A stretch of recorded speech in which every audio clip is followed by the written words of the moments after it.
Kevin Pollak is a young comedian and actor who appeared, believe it or not, as one of the tiny brownies in Willow last summer. He's now co-starring in a new series on another network, as they say, called Coming of Age, which goes on October 24th, and he appears regularly at the Improvisation in Hollywood. Would you welcome, please, Kevin Pollak. How you doing? Very good. Very good. Did you ever hear Harpo Marx play the harp? I love Harpo. I just see. How you doing? Very good, very good. You were supposed to be with us a week or so ago, and we ran along or something. Somebody told me. Now, everybody, I did when I was a kid, I'm sure Whoopi did, everybody who does comedy starts out by stealing other people's voices and does impressions. I would hide behind them. Because it's easy to go to. Oh, yeah. Who do you do? Well, I started as a waiter, and I would try out the impressions on the customers. That's how I first started.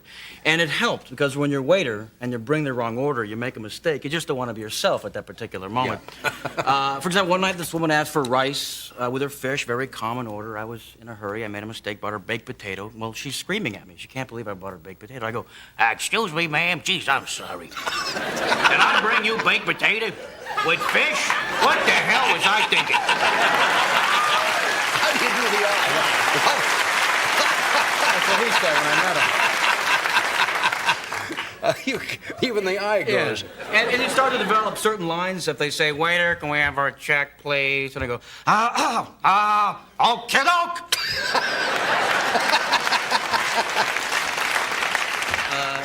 And they made me assistant manager, which is fun, you know. Just my job to go to tables if there was a problem.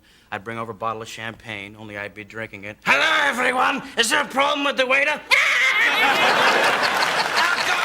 when that happens. What kind of reaction did you get from this? Oh, they liked it. They liked it. And then, well, a lot of support in San Francisco, where I'm from. Yeah. I was just back there doing a show. And everyone was very excited from the family, very supportive. My mom, though, was obsessed that Humphrey the humpback whale had come back, resurfaced. Remember, he got stuck in the Sacramento River? He's supposed to come back this year. We did, yeah. And I kept thinking, where's William Shatner? You know, whale in trouble. You bring in Bill Shatner. Humphrey, listen to me. Time and space. You're taking up valuable time and space.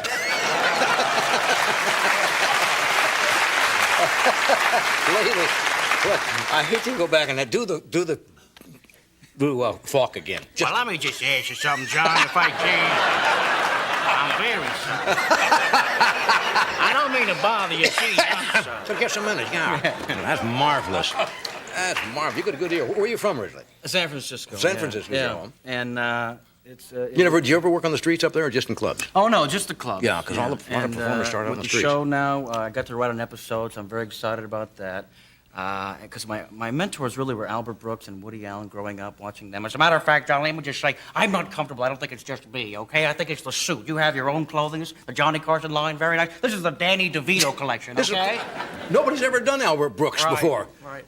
And I finally met him, and this is the day he got the nomination for Broadcast News. Right. And I came in and I said, listen, Albert, congratulations. He knew that I did an impression of him. I said, congratulations on the nomination. Obviously, no one could be more thrilled for your success than I am. And he said, of course not. No one has more to gain from it than you. So it's been fun. The show goes on Monday. I understand. Isn't Doc's wife Emily associated? Emily Marshall. She created the show. That's right. And although she and Doc share a life, I can assure you she's younger and much more attractive. Gee, a two-income family. How nice. Yeah. Albert Brooks. You don't do Woody, do you? Well, I tell you what. Ask me if I want to go fishing. This is my favorite story. Would you like to go fishing? Actually, without sounding a bit didactic, I think it's extremely important we analyze this little request of yours. First of all, I don't like fishing, because you have to pack, and I'm not a real skilled packer. I think I put that in my resume. You might want to check that. And they don't like fish, I don't like any actual form of life where they can be enticed by a worm, with the possible exception of my Aunt Bessie, who married Uncle Bernie, of course, a man with many worm-like qualities. That's marvelous. Good rhythm. Good acceptance, Mr. Woody. We'll be right back.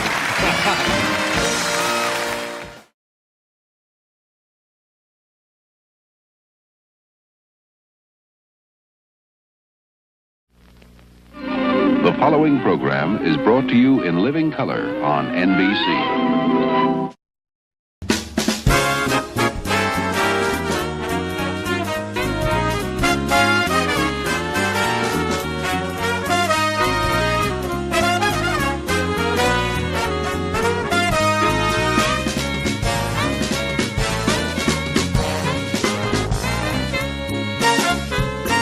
And now, here's Johnny.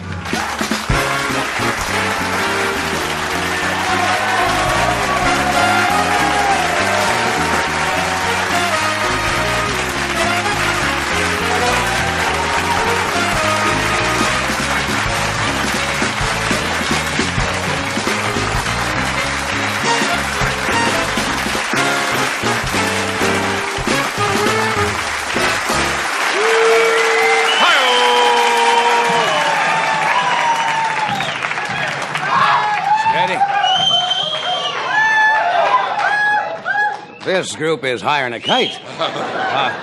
It's easy to when to applaud, we have a sign. The trouble is now, knowing when to laugh during the monologue. Why don't we get a big sign, Fred, that says, laugh? How was Hawaii? You just got back from Hawaii? Loved Hawaii. Staying at the Monokuki Hotel there. Did you learn anything? Yes, sir, I did. Are you going to demonstrate later on? No, sir, I'm not. I hate to start... What is that you're wearing? I just thought I'd borrow Grandma's curtains and live a little bit. What's Grandma running around like this? I hate to start the show off with a sad note, but this weekend at the Lion Country Safari, Herbie the hippo passed away. They had an unusual eulogy. They had a parrot trained. The parrot gave the eulogy. Sounded just like Jessel. Said, I've known Herbie many years, one of the finest hippos. It was a great fun weekend. We're in a new studio tonight, and the laughs are not down here yet. Isn't this where Monty Hall used to... Yes. I expect to see giant carrots and people dressed like rabbits sitting out here.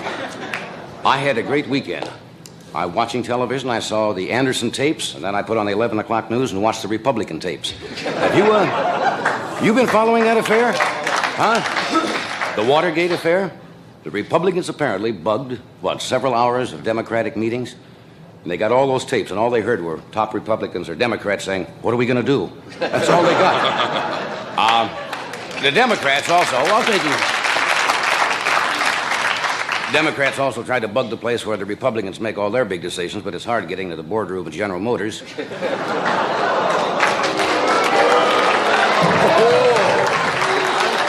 See, I go either way. It's interesting to see how these jokes go. They suspect Agnew might be involved. Because on one of the tapes, they heard somebody saying, testing, 1, 2, 4. Interesting to see how the political situation is going. You see the picture in the paper today of President Nixon meeting with Ray Charles, the soul singer? And the president told Ray Charles that he and Pat really love soul music. As a matter of fact, they have 2 copies of Glow Little Glowworm by the Mills Brothers.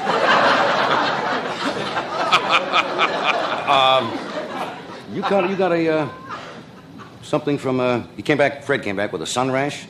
You call it a hickey from the sun, right? Actually, it's a hickey from the son of Don Ho, but we're not going to go into that. What else happened today? Did you know? Oh, this is a hostile group in here. In New York today, did you see this? The Central Park Zoo, Lulu, their gorilla, gave birth to a little baby gorilla. It's the first baby gorilla ever born in captivity in New York City. There's a scandal involved. They don't know who the father is. Okay. Well, I'm not going to keep you much longer. We got a good show tonight. This is a little unusual for us, isn't it? Yes. In here. Because Bob Hope is right next door, taping his show, and that's why we moved over here. Bob will be here. Dom DeLuise is with us. Peter Fonda, most talented singer, Mr. John Denver. And what else we have? That's it. That's pretty good. What do you want? We'll be with you.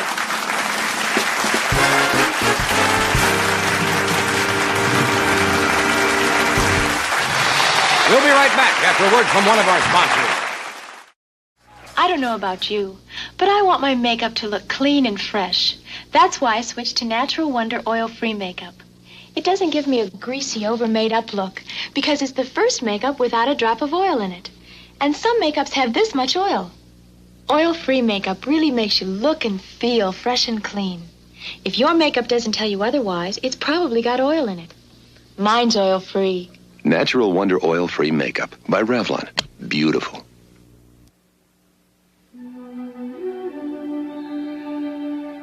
Wouldn't you like to get away for a few hours?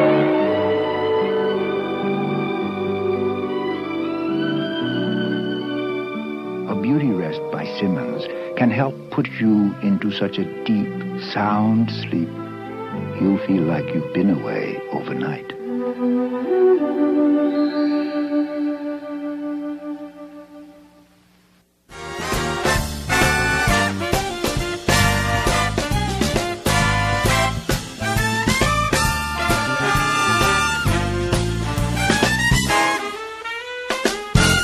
Hello there. Hello.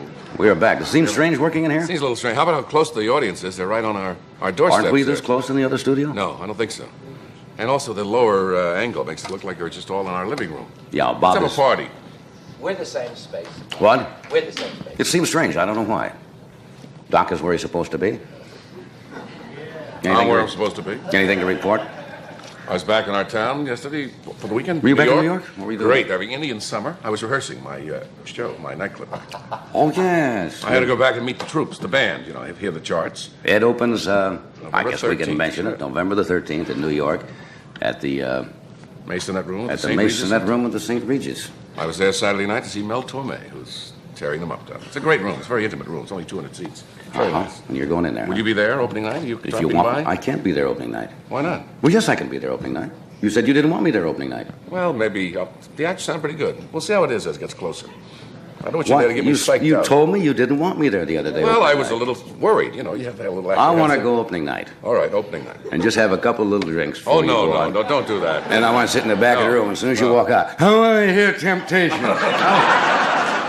No. I want to be one of those guys. Remember what Sing you- Melancholy Baby. Remember what you did that Now, night? what are you going to do if somebody does that? Remember what you did that night at the Copacabana to Paul Anka? He almost got out of the business. It was Jerry Vale. I did that too. Jerry Van? That was just a silly night. Yes. A lot of Pretty comedians crazy there. night. But Yes. Don't do that to me, please. I wouldn't do that to you. Yes. All right. What else have I got here? I'm going to tell you who we got on our anniversary show first, which is going to be October the 2nd. What day is that? Monday. Actually, October the 1st is our anniversary, but we couldn't be on the air October the 1st because it would be on Sunday. That's right. And the show isn't seen on Sunday. That's right. So Some places it is. Well, not the anniversary show. No. That'll be seen a month later in those places. When are we seen in Hawaii, Fred?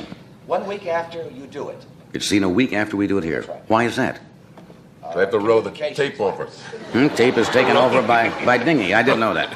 Anyway, here October the 2nd, Governor Ronald Reagan will be with us. Jack Benny, Joey Bishop, George Burns, Sammy Davis Jr., Jerry Lewis, Don Rickles, Dan Roan, and Dean Martin. Wow. For openers. Well, that's all live. We're not going to do any film clips or anything. No. It will all be actually right here on our stage. All right. Do you have anything of note? You keep carrying books around. No, this is a copy of Los Angeles Magazine, and in it they have 25 things to do when you're bored. Well, everybody gets bored. Here's what they say. Have your portrait painted. That's one of the things they recommend. Thumb through excited this audience, doesn't it? Yes. Thumb through the encyclopedia in pursuit of new knowledge. Invent something. I'm not making these up. This is what this magazine says to do. Take a scenic bus tour of Los Angeles. I've never seen a bus in Los Angeles. If you can find the bus. Learn a new skill, take a night school course, take a tour of a factory or bakery. There are 25 of those? No, I'm not going to read them all, obviously, the way they're going. Start collecting something. Start collecting That's all it says. Old doorknobs. That's what it says. Now, who would want to collect old doorknobs? You might because of your dreaded fear. Well, that's the little-known phobia, and I don't want to talk about Tell it. them. I mean, go ahead, because somebody out in the audience might have that same fear. Well, and you mentioning it would make them feel less It's embarrassed about it. nyctophobia is what it is, and most people don't know about Now, that. what is nyctophobia? It's a fear of backing into doorknobs.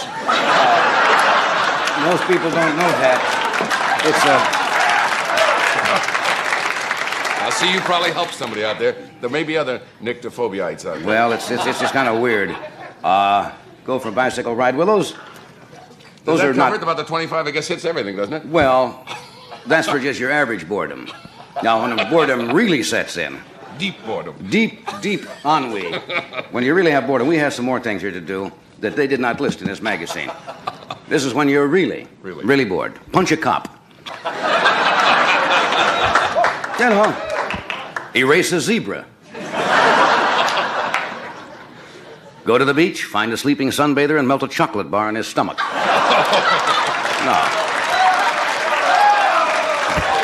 Get a couple of chocolate treats. Yes. Get a flavor straw and suck out your gas tank. Interview a meatloaf. Line your shorts with chapstick. Start your own ecology drive. Buy a tree and plant a Datsun. This one you're really bored. Ride a skateboard through a car wash. Weave a potholder out of your chest hair. And the final one, throw prune pits at a shut-in. Those are just weird little things. Wait, no, come on now, don't encourage that. Don't encourage that kind of material. I got one of Doc's pills in me. You know, I just came back from Lake Tahoe this morning, and I'm a little flaky. Flaky. I worked up there at the, gee, that's beautiful up there. That whole Lake Tahoe, went up to the Sahara Hotel. It's beautiful, beautiful country. And Doc has something he takes when he's tired. Yes. Gives him kind of a lift. Yeah, you blink a lot, but you're sure awake. I don't know what it is. It's nothing. I don't want to give the impression that it's something illegal. It's nothing like that. It's a perfectly legal formula, isn't it, Doc? Yeah, there's nothing illegal about it at all. Come on now, don't do that. It's a little thing just when you're feeling low. Yes, and it doesn't bother you at all. It just gives you get a a little lift. You get a little hyper, you know. You know, you're the only one I ever knew that had nyctophobia. I have a lot of them, and I don't want to discuss them. You know some of them. Yes. Altrophobia is another one I have. Which one is that? Well, I'll tell you later. We'll return as soon as I think of what it is with our guest after we take a short pause for this commercial. All right, good doctor. Some Hornet music, please. Oh, that's splendid. Okay, we're ready. Ladies and gentlemen, this is American Motors' new Hornet hatchback. Now, it looks like a sports car, it runs like a sports car, but it uses gas like a compact, and it costs like an economy car. And the Hornet hatchback gives you lots of extra room when you need it. Open the hatch, fold down the back seats, and load up. Luggage for your vacation, or wood from the lumberyard. It's great for young families with lots of things to do and lots of places to see. American Motors, new Hornet hatchback. It is some car. And only American Motors makes this promise. The buyer protection plan backs every 73 car we build. And we'll see that our dealers back that promise too. American Motors Corporation. We back them better because we build them better.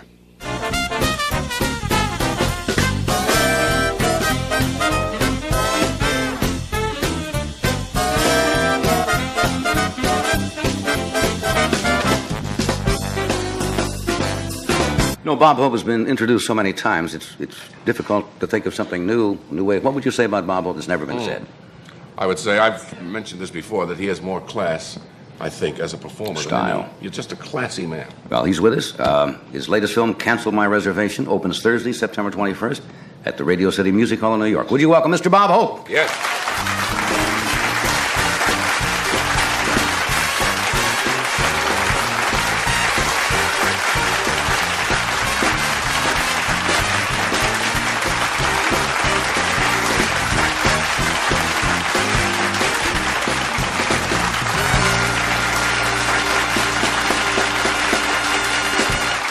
How are you? How are you? Very natty tonight. They make this stuff in all prices, don't they? I want you to know what they make on the upper floor at Hart, Shatner and Mark. That's right. You've. How are you, John? I'm All right? fine, Robert. And you, my boy? Good, my pal. You Very look nice. very fine. You look good. I don't have to start off asking where you've been. I can tell you. Oh, Fella geez, sent where me- I've been. Fella I've sent been me- home one day in the last month. Fella sent me a picture today. I got it in the mail. A fellow by the name of Dan Griffin. Yeah. Apparently you were at this place in Wisconsin. Yeah, right. And he sent along this picture. Oh, Get a close up of it. come so on. I know where you were. Oh, my God. Egg Harbor, Wisconsin, right? Isn't that awful? Advertising for Egg Harbor. Is that wild? Whereabouts is Egg Harbor? Egg Harbor is just up from Green Bay, and it's right up from Green Bay to Sturgeon Bay and up there. And I want to tell you, it is too much. Yeah. It is too. Do you ever think I'd wind up at Egg Harbor? I know you do. Egg Harbor, Wisconsin. I was up there candling a few. He says That you. was something I'll tell He you. quotes one of your lines here. What did he say? He said, "You said Egg Harbor is so small, the local mafia chief is a Filipino." I do a lot of stuff out of town. No, but it's sensational. I wanted to find a place. We played the Duquesne, Illinois Fair, and I said, and I had to go to Michigan Fair, so I said, where can I go? And I was talking to this guy, Harold Fuller, up in Green Bay, and he said, we got a house for you up at Egg Harbor. And we went up to Robert Cole's house, and it was fantastic, I want to tell you. And it's great to get out all alone, you know. And that was like just a vacation, really. Nobody recognizes you, you know. I lasted about a half hour. Oh, God, it's terrible. Those trees don't applaud and the seagulls don't care. You know? All they're interested in is the bread. I think it's just, I can't stand it. If there hadn't been a star in my tent, I would have left right away. Really? Really. Egg Harbor. But the people up there are something else. They're just sensational. And we got to Sturgeon Bay, and we stopped at the supermarket to get some groceries, you know, and we were around there. And there was one old guy who looked at me and sort of thought he knew me, you know. And he sort of stalked me for about 15 minutes, and he finally walked over. He said, "You couldn't be Bob Hope, could you?" I said, "I could be, but I don't want to be tonight." He said, "I thought so." Hey, this movie I was talking about, Cancel, is that the one that I got to tell you one more line about Egg Harbor, because we don't get up to those places. And this is so beautiful up there in this lake. And we were there the third day. The mailman came around, and Dolores answered the door. My wife answered the door, and I was still sleeping. I was trying to pack in some sleep. And the mailman says, "You tell Bob that we want to do everything to make him comfortable." And Dolores said, "Yeah, well, thank you very much. That's very sweet of you." And he said, "We'll do anything, and just so he has a good time." She said, "Thank you." He said, "Could I say hello to him?" She said, "He's sleeping." He said, "I don't want to bother him. I just want to say hello to him." They mean well. Isn't that pretty? Isn't that pretty? And I want to tell you, they watch you up there. We took a walk around this town. There's nothing in the place. We had to take a walk to get that air. And you look in those windows of theirs, they're watching the television. That's all they do. You know, they're watching you. You better be good, man. All right. You better be good. You got a lot to live up to. I love Billy Graham on your show. Yeah, wasn't he Isn't he sensational? good? Yes. And when he got into the thing about playing golf, you know, and people whether they swear when they're playing with him, reminded me. I used to play with a guy at Lakeside called Dr. Erdman. He was a minister, but nobody ever knew it, you know. And if you didn't know him, like if I invited Eddie here to play golf with him or something, and we got out there after a couple of bad shots, the guy swore a couple of times, "Duty, son of a blah, blah, blah, blah." About the fourth hole, I'd say, Party Erdman, he's a minister. That's all. Ruin the guy's game for the rest of the day. Oh, I'm sorry. Yeah, I'm very sorry. I'm always sorry. But Graham was too much, wasn't he? Oh, and you kept him on. You kept bleeding him. No, he was very good. He was brilliant that night. Did you see it in Honolulu on your surf? They don't have those things on the surfboard, huh? Oh, God. It was just great. Just marvelous. This picture I mentioned, Cancel My Reservation, opens at Radio City Music Hall. Is this the first time you've opened Radio City Music Hall? Radio City Music Hall, because usually, for the last 25 years, we went into the Paramount. They finally tore the Paramount thing down and put in some kind of a restaurant or something. And so we're going into the Radio City Music Hall, so you're going to be famous. That's right. I have a small, very small mic. We did everything we could for you. I haven't seen it at all. We have a film clip from it. Do we want to show it? Bobby, we got it racked up? Really? You'll have to watch the monitors here in the studio. And I don't think Bob has even seen this piece of film, but let's roll it and take a look. This is from Cancel My Reservation. Yeah.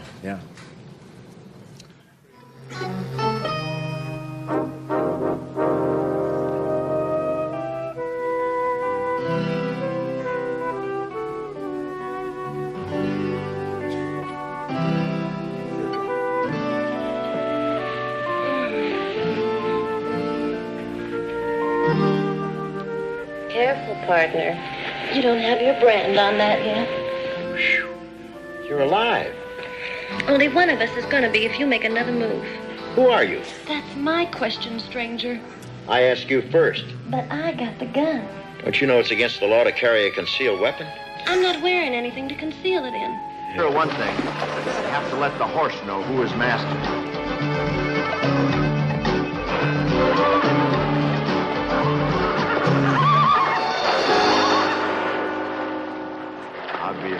horse knows.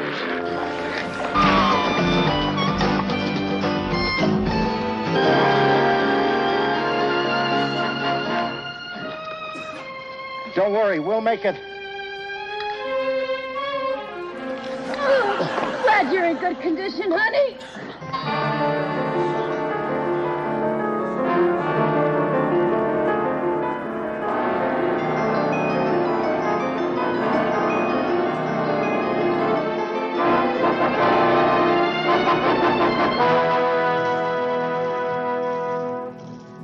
Stop at the first insurance machine, will you?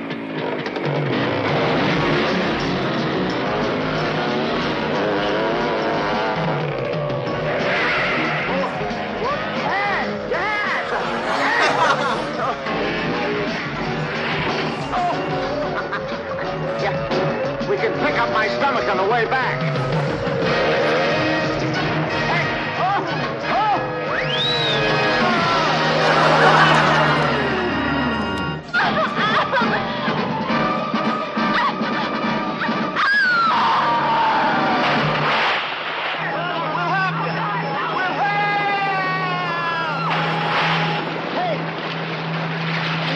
I'll get you. Be cool.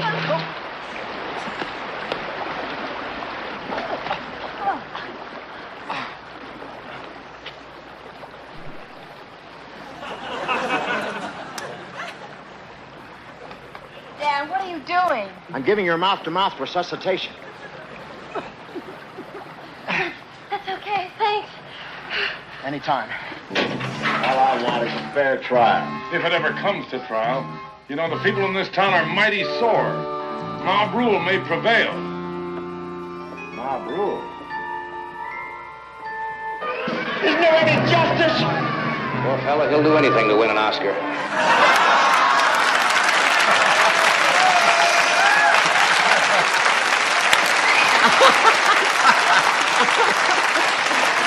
How about that, Pat?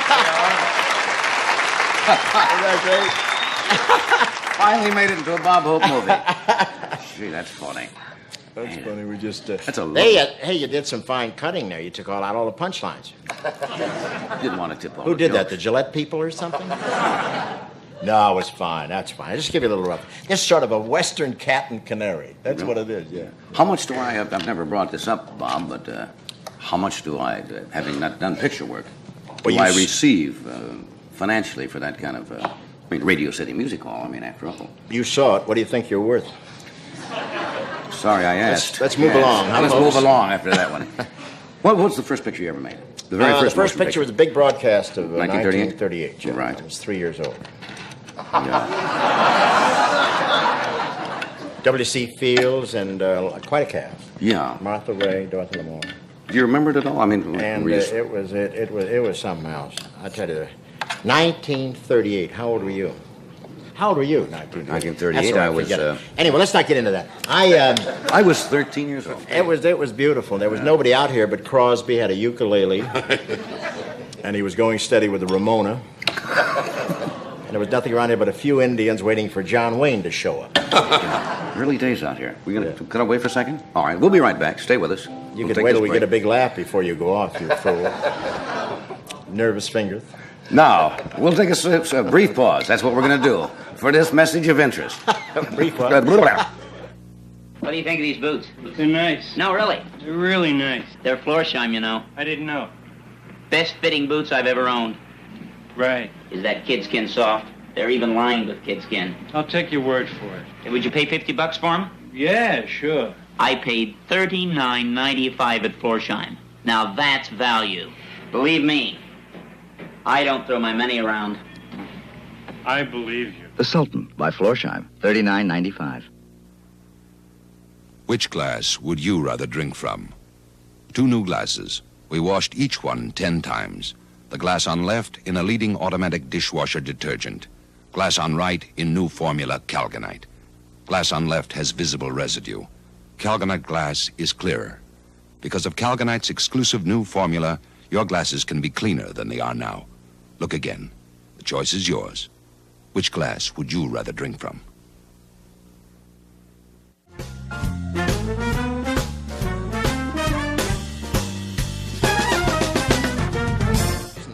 Bob just asked me, he said, what we're doing in the studio. That's funny. The reason we're in the studio is because you're doing your special next door. We moved over here. Oh, that's sweet of you. Yes. No, we're over there filming David Cassidy for our next show. Is he on? And the Carpenters. And When we does have that a play? fellow October called- sometime, doesn't it? October 5th. October 5th. And we have Mark Spitz coming down next week to do it, too. How about him? Hey, that is You- great. you That like is it? great. How about that Mark Spitz? 7 You know, he's gold half medals. man, half fish.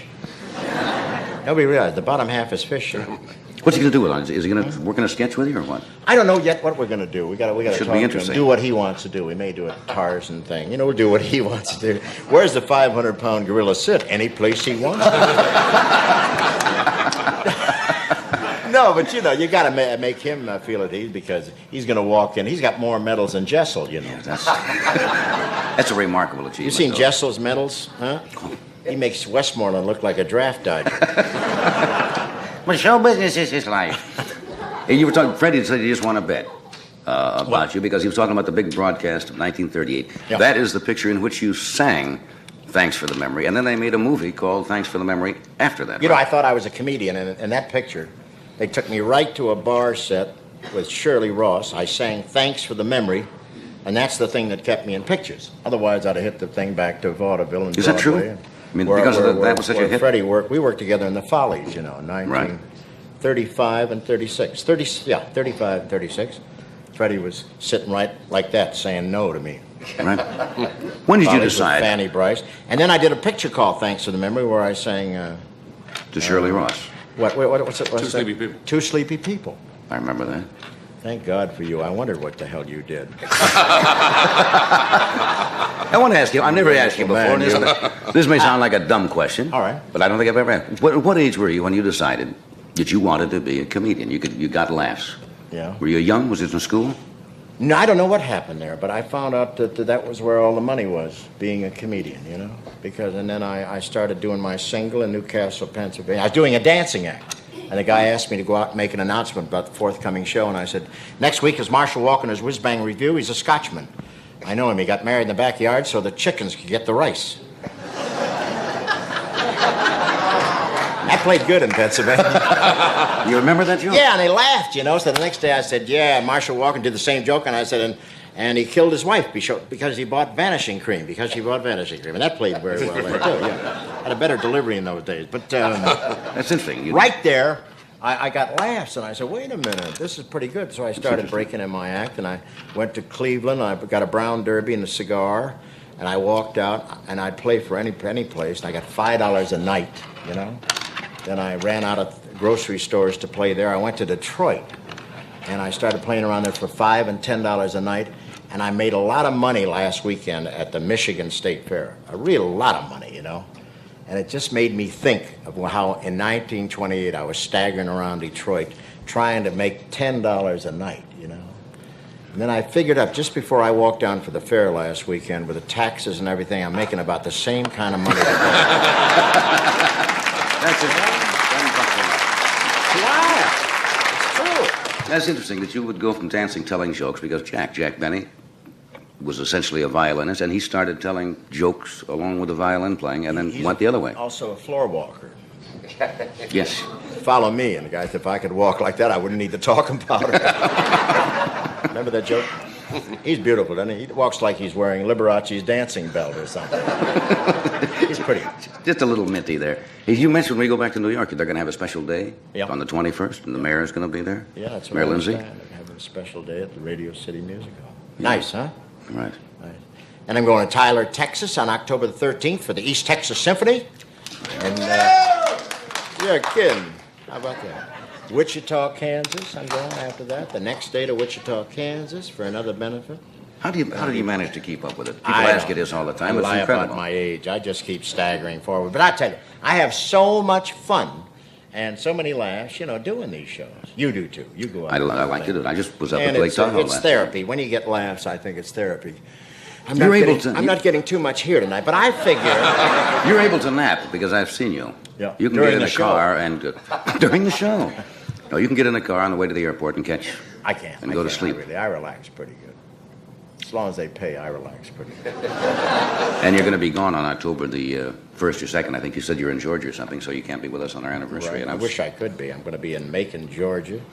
Another big benefit for local citizens thing there. And I'm going to be in the University of Missouri on the next day. Isn't that all? 30th of September.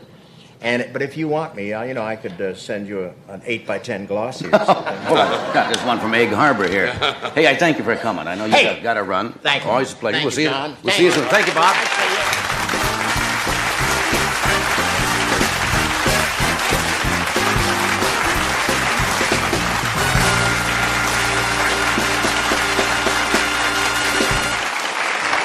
What a man. What an incredible schedule. It still amazes me.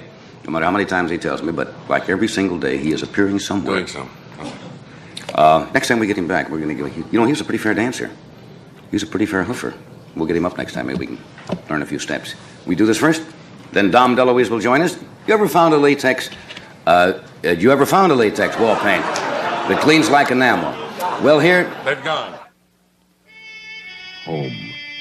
Home at last from Bull Run, Petersburg, Shiloh, and defeat. General Pierre Beauregard, the Napoleon in gray, came home to New Orleans, grieving for his lost dreams. Sears recently painted his house with new Easy Living paint, a beautifully elegant new flat latex that complements the walls of the most gracious homes. But that's not the only reason Sears used Easy Living paint. Day in and day out, tourists leave fingerprints on the walls and woodwork. Ordinary household dirt does not penetrate this incredibly tough surface. Marks wash right off. And that's what's so remarkable about Easy Living paint. Use Easy Living paint for easier living from front hall to kitchen, in every room, on every surface that you touch. Easy Living paint, Sears' best and Sears' first flat latex that cleans like enamel. Designed for great American homes, like yours.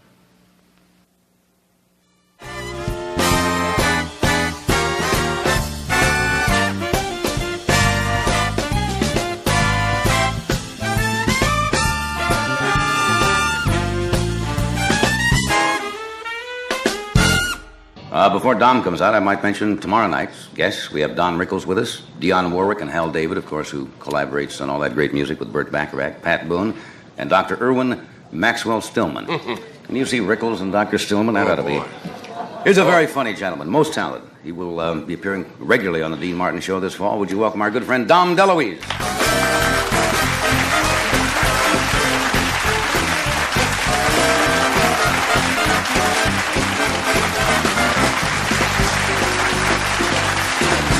America. Wonderful to be back. They like you. Oh, they're good. People People are nice, yeah. I'm very lucky. Is this wood? Everything is for Micah. You can't knock on wood anymore. You notice that? It's over here. Something, you know. Are you superstitious? Oh, no, but you got to be careful. Listen, if there's a ladder and a nun and a black cat, I stop right away. You know, when I say, I don't go under a ladder on purpose. I'm careful. I had a cousin who said if you see two nuns, you got to go the other way. I've never heard that before. No, well, my cousin, he was weird. You have to be careful. He used to bet on the horses all the time. He said, I almost made $1,000 today. And you see, he meant if he had the money, he would have bet on this horse, And black cats don't bother me particularly. I always like to see a little white spot on them, Then I know they're okay. Then you do have But I'm some. not superstitious. Of course you are. Everybody says that. Somebody says you shouldn't put shoes on the table in a dressing room. Why take a chance? Shoes on the table? No, I've never heard that one. I've heard of the hat on the bed. Well, hat on the bed. See, I don't work that room so much. You work the shoes on the table room. I didn't know that. Tables, you got to be careful about that. How have you been? I've been terrific. I've been working great. a lot on the Dean Martin Show, and I've had a wonderful time because you meet people like who you were talking about, Jack Benny. That's right. Now, I've admired him for years, and I met him a few times, but are you all right? Excuse me, I'm fine. But I had a whole week with him. And boy, he's terrific, You know what I mean? Sure. He's incredible, man. I mean, he's incredible because he's enthusiastic about life and, and about his jokes and stuff. I really admire him, My hat came off to him before, but it's really, I really... He's amazing talent. Yeah. And boy, was he funny. I mean, I'm talking about really funny so that you would cry a little, Yeah. Yeah, really, really good. Was he one of your idols when you were growing up? He was, yes. Jack was one of mine. Sure, why not? I used to listen to the radio to him, his vault. I would listen on Saturday. Radio is very deceiving, you see. When I was a kid, on Saturday, we'd listen to the radio, and I'd see the Frog Prince, Let's Pretend, and he'd become the prince, and you know, I'd see all that stuff. And then one day, my cousin took me down, and I saw this show, and they're standing in front of a microphone. Yeah. Oh, no, don't do it. You know, ribbit. And I went, that's it? So disappointed. Then television came, and I liked it. You know, takes all the fun away, doesn't it? You could see all the mistakes they made. You remember Lights Out on radio? That Lights great Out. show The Witch's they had? Tale, I remember that. No, they used to have one called Lights Out. Everybody was late at night, and they did these wild, incredible things. Like you know, doors creaking. Oh, driving a stake into somebody's heart. But sound effect-wise, it would absolutely drive you crazy on radio. You can hardly duplicate that on television. No, you can't do that anymore. I've been listening to radio as I drive home on Sunday night. You can hear the Green Hornet and different stories. And the Green Hornet is on? Didn't you know? Yeah. Well, no. You keep going to Vegas and making money. I didn't know the Green Hornet was back on radio. Yeah, well, it's on Sunday night. Oh, maybe only my car gets it, but in any case, but I hear it. Wild car there. And I like it, and I think, oh, it's interesting. But is that Cato? Cato is there, right? I didn't know that. Did The Shadow. The Shadow do. Right. Right. But they kept saying, I'll tell you what my plan is, and the music would go, and he'd say, Inspector, here's my plan. He says, Cato, here's what I plan to do. You know, it was terrible. Really terrible. You know? Did you ever send away as a kid? For everything. For all the premiums? I have all the buttons and the whistles and the thing you put up the nose and nobody will know that you're... What is that? Hold it. What? Well, that was... I mean, the long ranger ring. You know, in case you're in trouble, you blew it. Woo! Like that, you know. And Tonto would come, give you a little... You know. Yeah, that's crazy. I loved being a kid because I loved to send away for things, for free things, you know. And wait at the mailbox. Yeah, they only lasted as you open the envelope and it said, oh, and it would break. You know? But you loved it. Oh, look at this. It's a wheel that you could hold. I don't know what it, you know what I mean? They sent you nothing. Didn't you ever get the Orphan Annie decoder pin? Right, Sure. all Remember of that that? stuff. And give you a message oh, at and the you'd end sit of there and they'd give you the secret message at the end of the thing, and the message would be, buy Ovaltine, which I thought was kind of a hokey trick to do on an 8-year-old But kid. wasn't it exciting, though? See, now my thrills and chills are harder to come by. Yeah. What? But when I enjoy them, I enjoy them. I'll tell you one thing that happened. Can I tell this? So you can tell anything you want. Let me ask my conscience if I... Yeah, no, this is... You asked yourself? Sure. I don't know, because I was there. The marvelous thing about my son is that he's mine, you know. Well, I'm saying that as a sentimental father. I really like that. And we were living on the beach for a while, and the beach was being taken away by the ocean. The ocean had a storm, and it was saying, give me the ocean, give me this thing. And it just took a big chunk out, you know. Now, we had steps coming by this house, and then would come sand. So like that, you see. You'd walk down steps and then go. So the ocean came, took some sand away, and then I had to build 2 other steps, you know. And I built them, see, so they were my steps, even though we rented the house. Now comes the storm again, and it took about, I don't know, another 6 feet from the ocean, just took it away. So these steps are hanging, and I jumped down, and I was going, I'm going to get the... I took my clothes off. I was going to save my steps, and my 6-year-old son said, don't go out there, Dad. They're just steps. I said, but they're my steps. And he said, this is the sad part. It's not touching. He said, they have no life, Dad. Oh, you know the Jewish word kvel? Kvel. All over. Yeah. I was kvelling a lot. My steps went out, but, you know, I lost them. But they're not. I thought that was a nice thing for him to say. You know, that was a real joy He's for me. 6. Yeah. That was like a button that you get in the mail for me. Do you get all the parents' books, you know, that how to you know, raise your child and talk? Yeah, to oh, sure. They're terrific. Yeah. I told my son, I said, I'll never hit you again. Because I read books and I know that you shouldn't hit. And I said, and you have to be very careful with me because I'll just tell you what I want. You'll go to your room, you'll listen, punishment, like a grown-up. The other day, I have one little boy about 9 months old like this, if my son lets him live longer. And you know, you got to watch sibling rivalry there? Little sibling. He picked him up, and from the back, here's what I saw. I just saw, here's the baby, and I saw a bonk. And then I saw his face, and he was consoling the 9-month-old, and he was saying, you'll be all right, you'll be all right. But the big smile, and I said, as a good, compassionate father, go to your room! You know, exercising control. Yeah, because, and then I suddenly said, oh, geez, that's not good. I swatted him as he went by, lefty, you know. I says, what did he learn? To scream and yell and hit, you know. Right. So Were I you said, spanked as a child? Yeah, from the back of the neck, my father would just go, paw, you know. Well, my father was terrific. Yeah. A good hitter. He once gave me a dime when I was about 14 years old, and I said he was going to go hunting. My father was he went like this if he wanted you. No matter where you were, even if you were making love, you would drop your girl and go. He wanted you then, you know. And anyway, he gave me a dime when I was... You drop your girl. Well, whatever you were doing, he wanted you, you know. He was a tough guy, you know. He was very tough. He used to, at home, the general tone was, I'll give you the tone, be careful. Get out of the way, no more, that was the general. I mean, I was eating like this all the time. You know, at the dinner table, it was just, I never seen nothing like in my life. That was just Christmas, you know? Then when he got excited... Was he born here or is he from... Yeah, oh no, he was born in Brooklyn. And then when he was 2 months old, his mother took him back to Italy. And that's when he learned Italian. He didn't learn English very well, but he would say, instead of breakfast, he would say breakfast. Breakfast. Yeah. And there's a couple of words he used to say. I guess, can you say Jesus Christ on television? Well, this is telling a story. Yes. You may have to bleep this whole thing. Shall I take a chance? Yeah. Okay. He would say, instead of... Are you nervous? No. Well, sometimes when people swear, they say, Jesus Christ. They do say that. You know that. Yes. And that's the truth. Okay. Almighty, they say that whole thing together, angrily. Okay? Then they also say, for crying out loud. And my father took these two expressions, and they came out when he was angry. For crying level almighty! Just took the best of both. That's right. You just took just put them together. For crying level almighty. And then I'd say, that must be bad. That must be bad. But he left out the good parts, you know, the part. I don't think taking the Lord's name in vain, if you want to do that. I don't want to make any enemies, but I tell you that as a humorous anecdote. Anyway, I'll tell you this. I know you have to go to a spot. No, we don't. But when he was 12 years old, when I was 12 years old, he was going hunting, and he gave me a dime.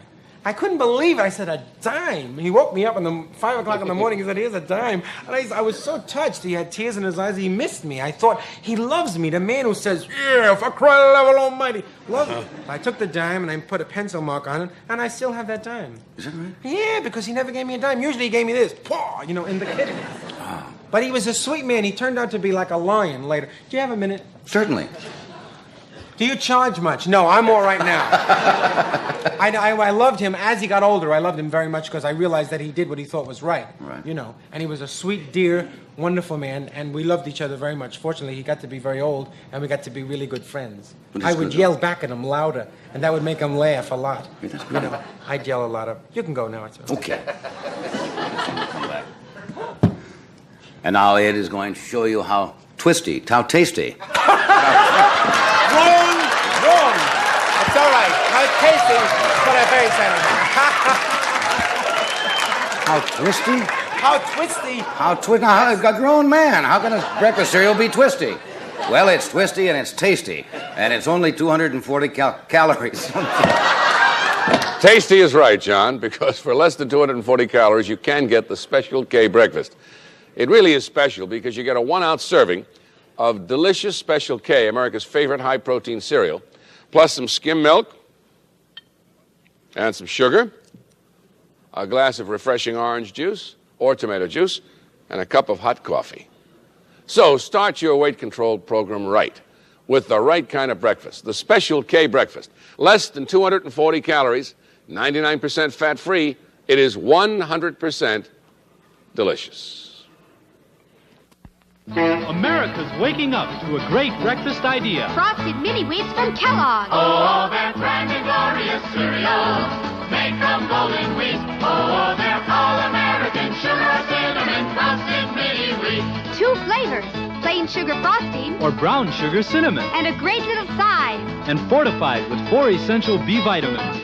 Oh, they're all-American sugar cinnamon frosted mini wheats.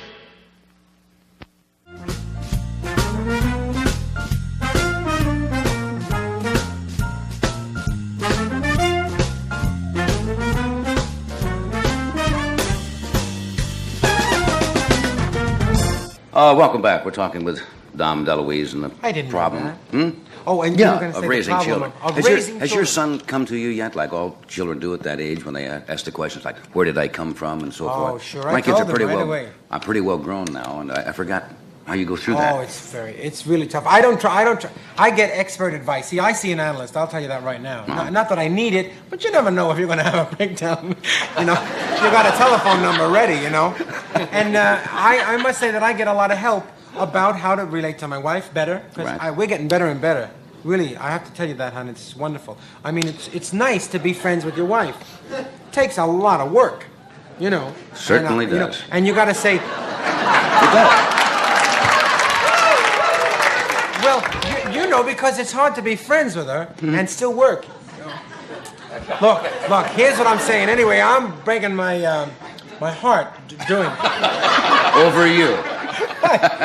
And from time to time, my son will want to know how babies are made, you know. So we got a book, and it says how babies are made, and you say innocent little things like mommy and daddy lie close together, and we plant a seed, and then comes a baby, you know. And then you just give them a little information, and you don't get all that they can really too graphic, assimilate, because you don't want him to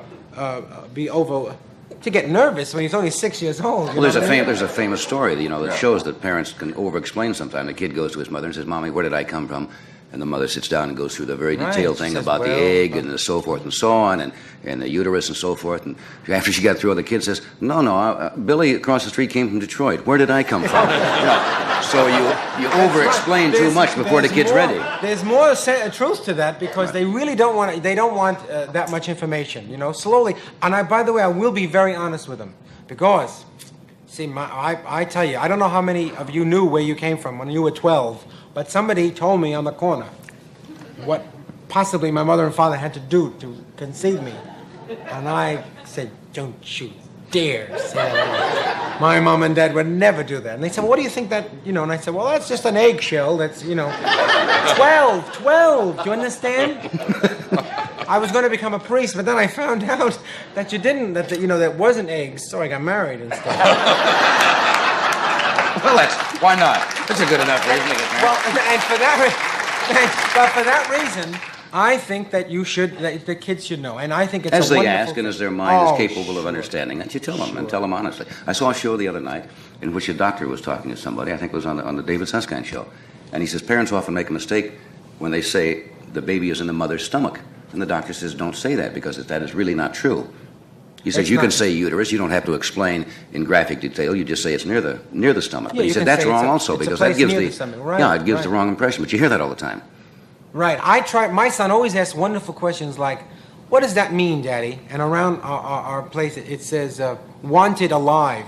You know, there are a lot of children driving. Post, yes. So you have to go into the thing, "Wanted dead or alive" is a thing they had on you. And I try to tell him as patiently as I can about the world.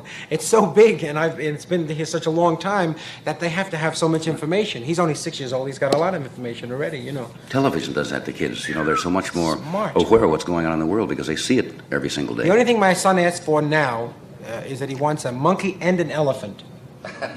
A monkey and an elephant? Yeah, for some reason. How do you handle that? Well, I handle it like this. No. See, I look at him. I think that's direct. You can't have an elephant. You know, who's going to walk it? And where? Curb your elephant. I mean, that's kind of weird. No. Yes. I can't do that. No. Sometimes you just say you don't have to always give a reason.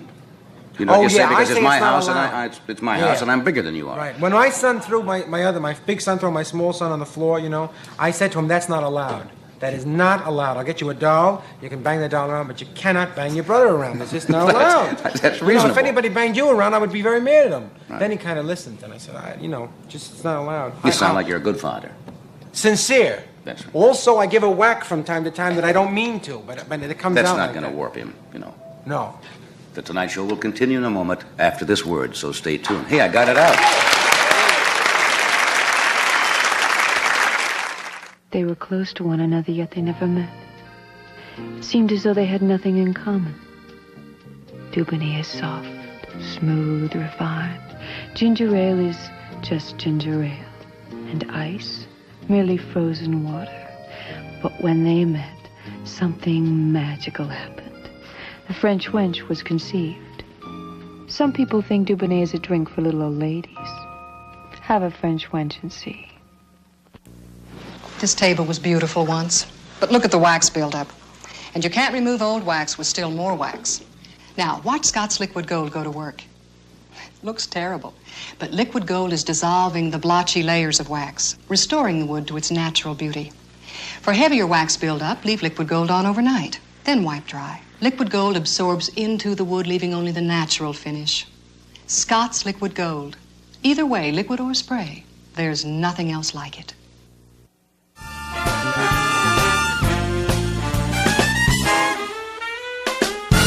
John Denver is one of the most, yeah, you can applaud for our band. Good guy. Doc Severinsen, boy. Thank you, boys. John Denver, who's coming out right now, is probably one of the most talented songwriters and performers in our business. He'll be appearing at the Greek Theater here September 21st through the 24th. This is his latest album, Rocky Mountain High. Would you welcome John Denver? Hey, John. Thank you. Be sure it's true when you say I love you. It's a sin to tell a lie. Millions of hearts have been broken just because these words were spoken. I love you, yes I do. I love you. If you break my heart, I'll die. So be sure it's true when you say I love you. It's a sin to tell a lie. Cross my heart, I hope to die. I never, never, never tell another white lie. Took my little girl out on a date last night. Next to her, brown and curly hair, I looked all right. Now I'm between the devil and the deep blue sea. Cause I said, baby, you look good to me. I told her I loved her, but oh how I lied. And now she's getting set to be my blushing bride. If she leads me to the altar, I'm sunk. Cause I can't tell the preacher I was drunk. So Lord have mercy on a no-count sin and give me one more chance to let another guy win her. Cross my heart, hope to die. I never, never, never tell her one more time. I'll never tell another white lie. Vodo-de-o-do.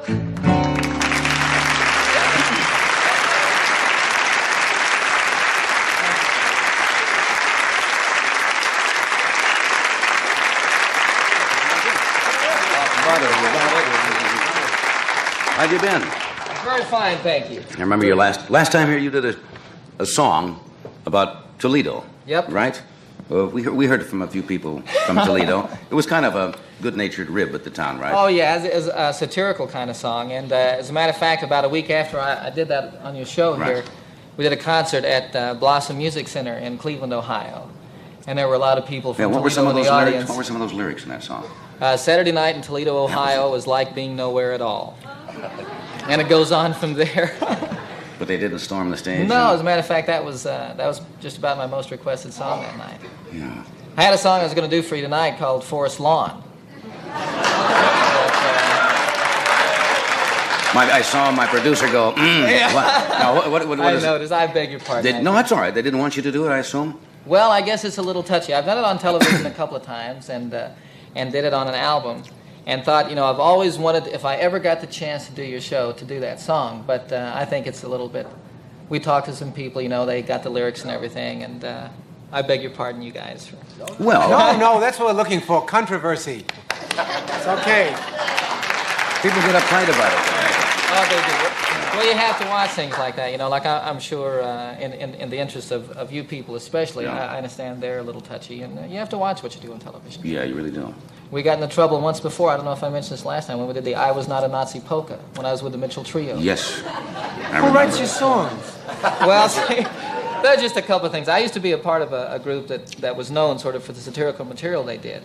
And we're really the only people that are doing college concerts, for those audiences that are doing that kind of material. And so it's something that since I've been on my own, I've tried to retain. And I think you're doing a good job. Well, it goes over great for those audiences. Sure. And sometimes you get into trouble, but it's all in fun. I've been in trouble myself. It's okay.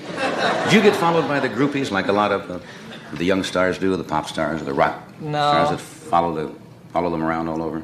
No, I really don't have any problems with that. I think my musicians sometimes are a little disgusted with me for that. I write so many songs about my wife Annie, "Goodbye Again," which I did last time here, and "Leaving on a Jet Plane" and stuff, and they leave me alone. I think they feel that they realize I'm pretty comfortable at home. Somebody asked me to ask you about an experience you had. I don't know whether they're putting me on something that happened during your honeymoon. Yeah, God, I'll never live this down. Ann and I got married about 5.5 years ago, and we went out to Phoenix, Arizona for our honeymoon. We were at a trailer camp where her grandparents had stayed, an old people's... retirement village type of place? Yeah, exactly. And while we were there one night, I'd gone out to see some friends, and ended up doing a little guest set at a nightclub out there, and Annie was feeling kind of poorly. And I started getting worried about her, and asked her if she wanted to go home. No, she didn't want to. And so the evening progressed, and finally she did feel bad enough that we took her home. And as she kept getting worse and worse, and we'd been married like 2 or 3 days, and I was getting very concerned. We went by the hospital. I said, "Now listen, kid, you want me to take you in?" She says, "No." So we went on. We got to the trailer and went to bed, and she couldn't even undress. She couldn't lie down, And I said, "Okay, that's it. I'm taking you to the doctor." So we called the emergency room, went there. They couldn't figure out what it was. They gave her some pain pills and decided that they would set up an appointment to see a doctor the next morning, which we did. Went to see the doctor, went through this whole thing, and Annie was in there, it seemed like years, And pretty soon she came out and wouldn't tell me anything. "Just pay the bill, we'll go." And I was getting nervous, and we got outside. I said, "Well, now, what's the matter?" She says, "Well, I was in there, and the doctor was examining me. There was a nurse standing there, and he says, 'What are you doing in Phoenix, Annie?' She says, 'Well, we just got married, been married a couple of days, and we're having our honeymoon here.' She says, 'Oh, is that right? How long did you say you've been married?' 'Just 2 days.' Well, Annie, I'll be honest with you, I think this lovemaking has gotten a bit much for you. I think your husband's cracked your rib."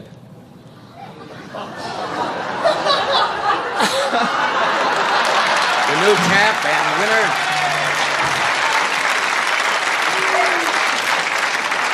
Oh, it was nothing. You tiger, you. Huh? Well, She's walking around with a cracked rib and didn't know it. Yeah. And of course, she was embarrassed to death. The nurse was standing there giggling, and... You were standing there going, yeah.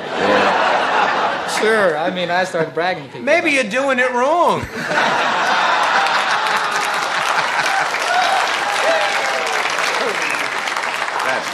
I never thought about Funny that. story. Hey, we've talked about this on the show before to other people. Everybody, there are probably more amateur songwriters in this country. Yes, sir. Everybody thinks they can write a song. And they sit down and they send it away to be published. And, of course, they can get it published. Does it come easy for you? No, sir. It's really...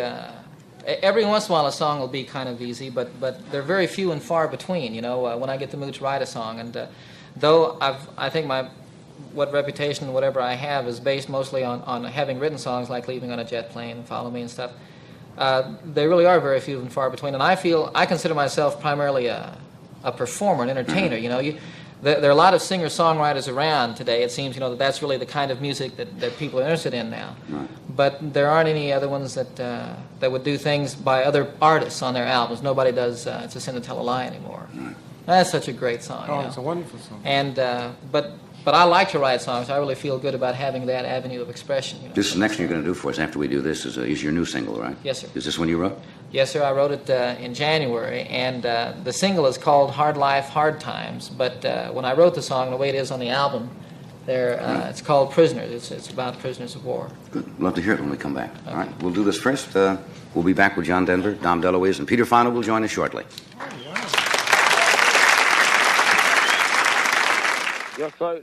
I am Luis Reyes. This is my family.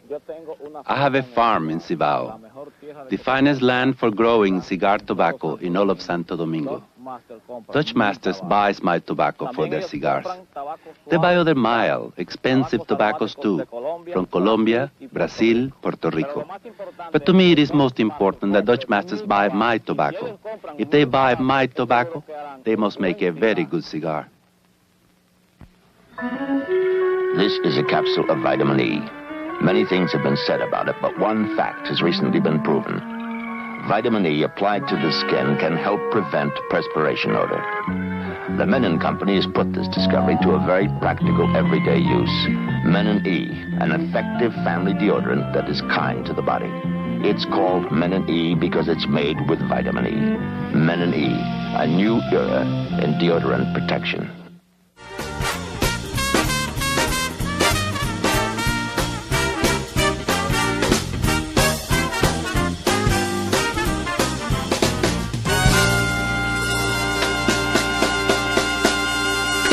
Right now, here's John Denver to do his latest single, Prisoners. John?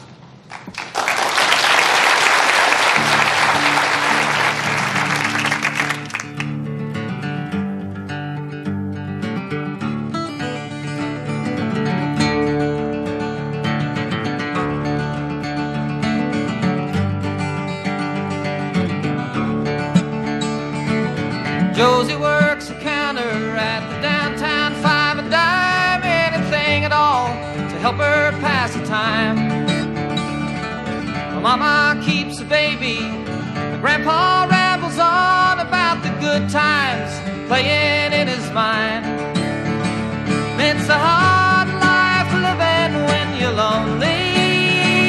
It's a long night sleeping alone. It's a hard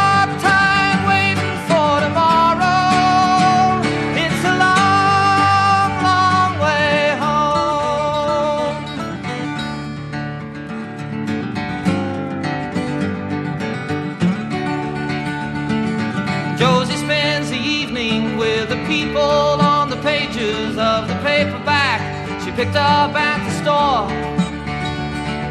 Or sometimes it's a TV, but she'll try to write a letter. Whoa, they don't come too often anymore. It's a hard life living when you're lonely.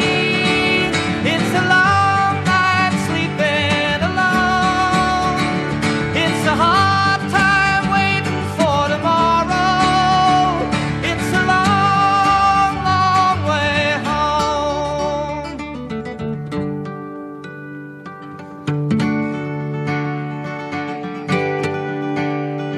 I stare at the gray walls before me, and I see her face in the stone. And I try to imagine our baby, and I wish they would let me go home. And I wish they would let me go home. And it's a hard life living when you're lonely. It's a long night sleeping alone. It's a hard time waiting for tomorrow. It's a long, long way home. It's a long, long way home. Bring me and the other boys home. Bring me and the other boys home.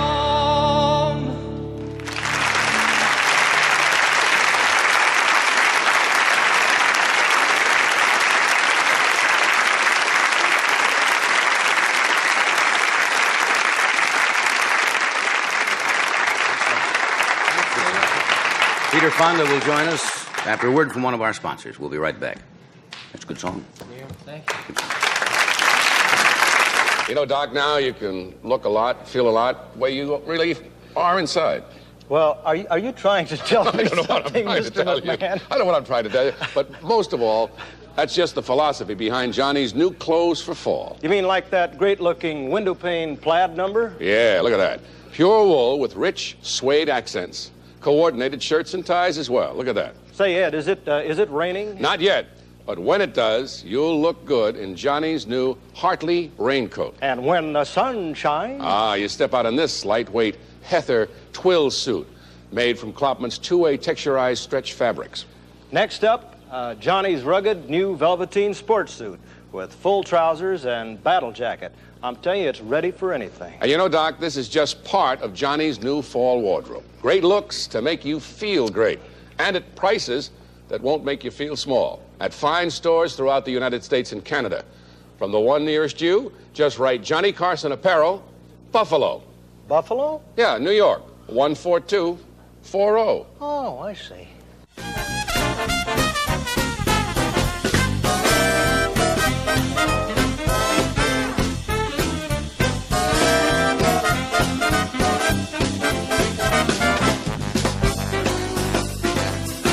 Last week we got a little behind time on our show because we had Reverend Billy Graham on, and Peter Fonda was nice enough to give Reverend Graham his time and said he could come back with us tonight. He's a most talented young man, as an actor, a producer, and a director, and he will soon be appearing in the new Robert Wise film, Two People. Would you welcome, please, Peter Fonda?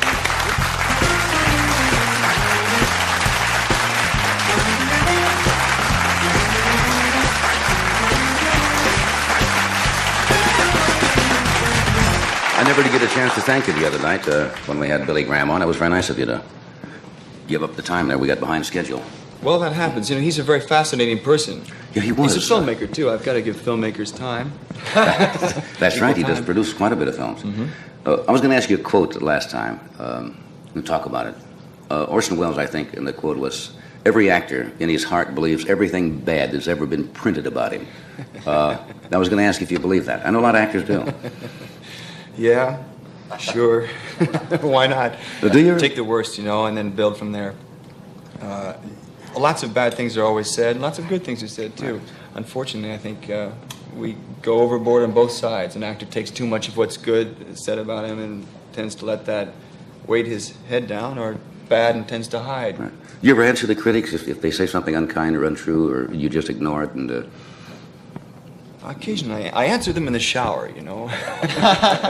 Singing I know in the shower. exactly what you mean, yeah. Yeah, it's better to sing in the shower when you don't know how to sing, and if I don't know what to say, and it's really not a fair thing to come off to a critic if you... Maybe it is. It's a problem. One wants to stand up and defend one's works always, you know. Right. But you can't really win with the press in the long haul anyway, so it's better just to kind of... You try to go out and give an interview, I suppose, about something you do, if it's a song or a movie or a painting, to explain a bit more of it, to make it more understandable. I occasionally get hit, and there's no way out. Excuse me, I don't mean to interrupt. I think the thing to do is to not be hurt by it so it doesn't affect your next work. I think that it's very hard not to be hurt by what a critic says, you know. If you have any sensitivity at all. Right. So I don't believe you actors who say... You got to open up to perform and to produce, and then you've got to protect yourself from the critics. So it's a I don't believe actors who say bad reviews don't bother me. Well, they've got to bother you. But I've heard people say that. They've got to bother if you're sensitive at all, because it hurts in what you do. You're made to be very vulnerable in front of the camera, and this is a camera, you know. Right. So, as an actor, you have to be a child again and build a whole new person, and that means you are literally undressed, psychically or whatever. Right. And to have somebody say, "Well, you know, he was adequate," or really, oh God, that's the worst word. I'd rather hear somebody say he was terrible, he filthy-mouthed, commie radical. But adequate. I would die if they said I'd fall over dead. If they said that you were filthy-mouthed, commie radical? Yeah, because I get very hurt. I remember those words. I go, if a critic says something, I go, just repeat those words in my head. You know, and I shave in the morning, I go, it's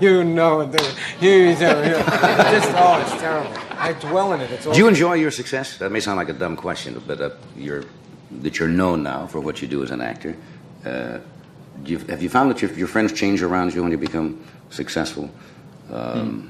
Well, yeah, I guess I have noticed its change, and I've enjoyed it to the extent that I went out and made several movies after Easy Rider, directed them, didn't pay myself anything to do it, right. And paid for the film.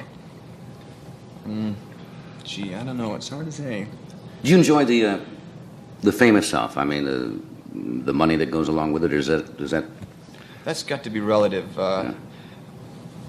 Having traveled around the world, seeing what different monies are, and understanding what money is, to try to have that as a standard of one's worth or interest, it's a bum thing. Oh, I've got a boat, you know. I enjoy that's where you enjoy going, isn't it? Do you enjoy singing? You see, yeah. You get to perform.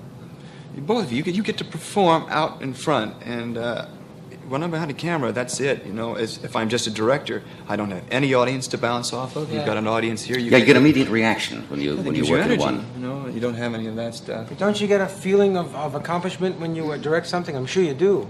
The yes. product is there. Go pick up that rock and move it across there. Right. Why? Never mind why. Move the rock. Jack Benny, motivation stuff. I asked Jack once, Jack Benny, I said, what do you like most about being famous? And he said, and he thought for a while, he said, not having to stand in line at an airport. In other words, it was a little fact that the little services he would get of being a celebrity, and that's the whole thing to him, was that he didn't have to stand in line at an airport. That embarrasses me, though. Does it when other people are tries waiting? to do that to me, I get embarrassed. I can't handle that scene at all. In other words, because I get embarrassed when I walk out and somebody's, oh, look at that, and I think, God, I spilled something on my shirt. I don't know how to handle it, really. But I can handle it as long as there's a camera or a director or something else hand me.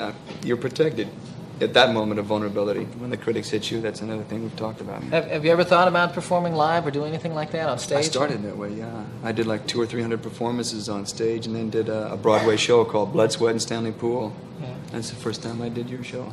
Yeah, David Merrick, I think, once said about actors, he said all actors are children, or Thank God. childlike and so forth, which really is probably true. Yeah.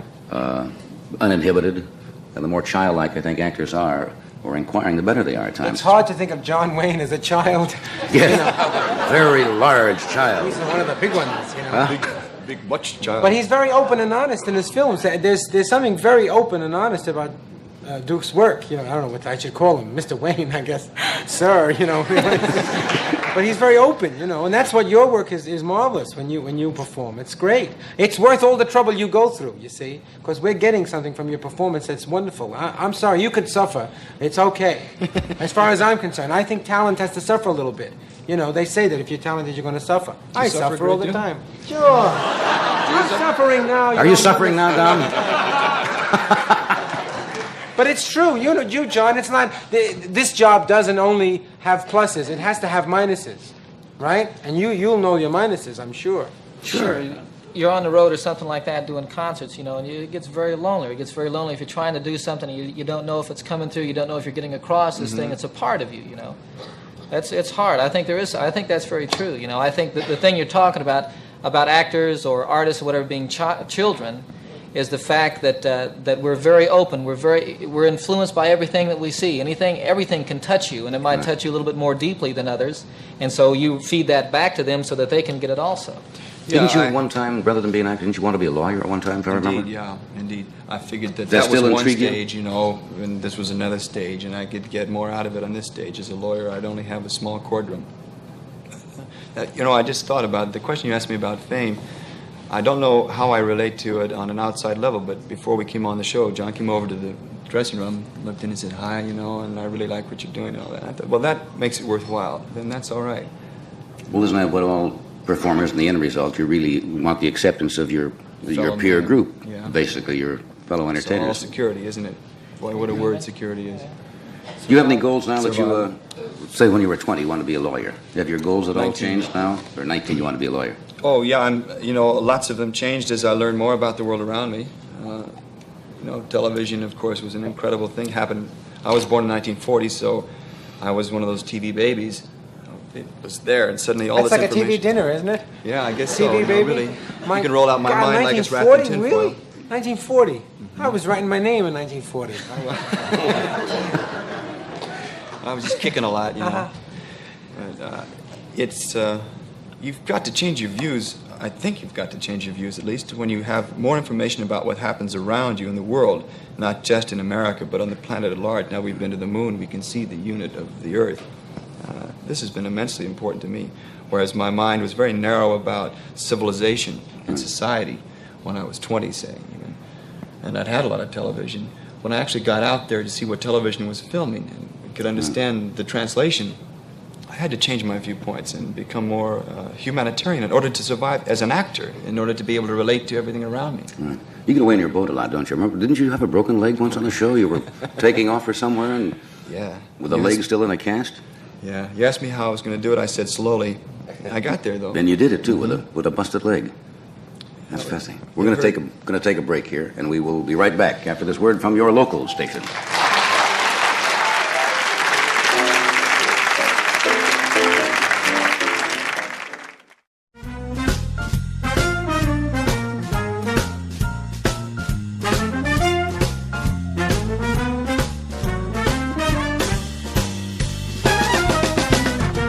We're we have about a minute here. The Robert Weiss film I mentioned, Two People. When does this open? I don't know when Bob wants to open it. I think probably after December because of all the glut of motion pictures it tries to compete for the Oscar. That's right, they do that, don't they? They have to get them in a Dump certain it out year. by the 12th or something, the 15th of December. Well, that's the way it works, I see.